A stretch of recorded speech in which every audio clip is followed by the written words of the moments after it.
Hi, Steve Hoye here for the Analytics for Energy workflow decline curve fitting. I'm going to talk a little bit today about Markov chain Monte Carlo decline curve fitting. You can see here on the screen we've just come over here to the DCA page, decline curve analysis, and this page will now show us the outputs from a decline curve run which I initiated by coming into the AutoCast model controls. Notice that we've got the append replace curves to replace. So when I ran this, it took all the previous work, threw it out, and we started fresh with the well set that you see here. The wells that we've got here now have been fit with a technique called Markov chain Monte Carlo. And what we'd like to do is let's go ahead and just grab one of these wells. I'm going to visualize this. So in Spotfire, I'm going to click on the Barracuda well. You can see the decline curves for oil and gas are shown, the fit here in black.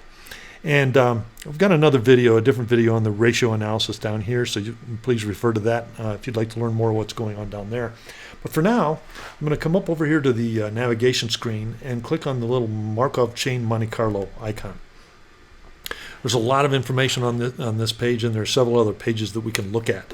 But to give you an overview, what I'm going to do first of all is run over here to the MCMC diagnostics page.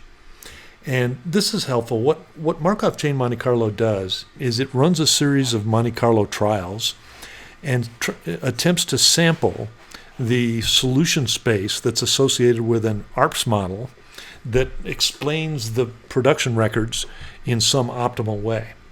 And the terminology that you'll hear with this is that there's a burn-in period. What happens is at the beginning, the program makes a good guess at what the ARPS parameters might be. These charts here show this is for the IP parameter.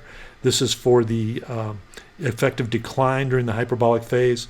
This is the B parameter, and this one is the time in years associated with the hyperbolic phase when it transitions to pure exponential. So what you'll see when you look at these, and let's focus on the B parameter here, this yellow chart. You can see that the initial guess was at B equal to 0. And you'll notice that as this chart climbs, that it gets up into a vicinity and then tends to stabilize somewhere between 0.6 and 0.8.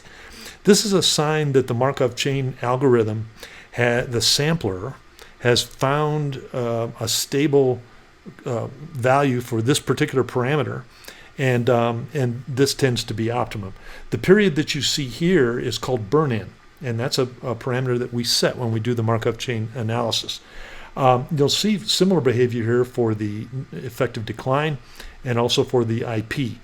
If you look down at the scale down here, you can see that 2,000 Monte Carlo trials were run, and that this parameter, for instance, the IP stabilized at about 400. You could say somewhere between 400 and 500 trials.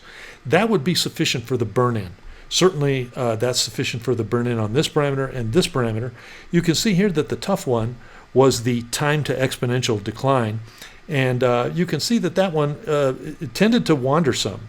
The Markov chain, and you'll find this in general, that this parameter is fairly poorly defined, constrained. And so you'll see some of this sort of behavior, but in general, it reaches kind of a burn-in period somewhere in the 500 or 600 trial neighborhood. So that's how you can look at a decline curve and get some sense for whether or not it converged or not. Let's look at another well, right?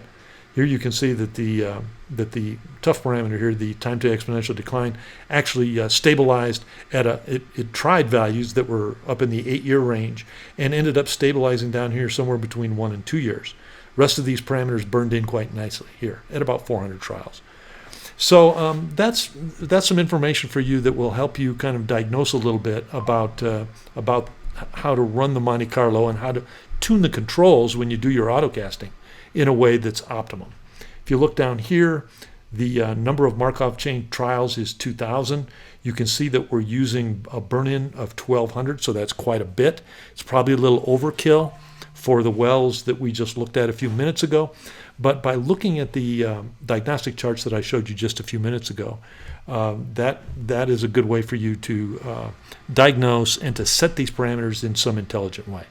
So I hope that was helpful for you. Oh, I noticed as well that there's separate controls for oil and for gas when setting these controls. Thank you very much.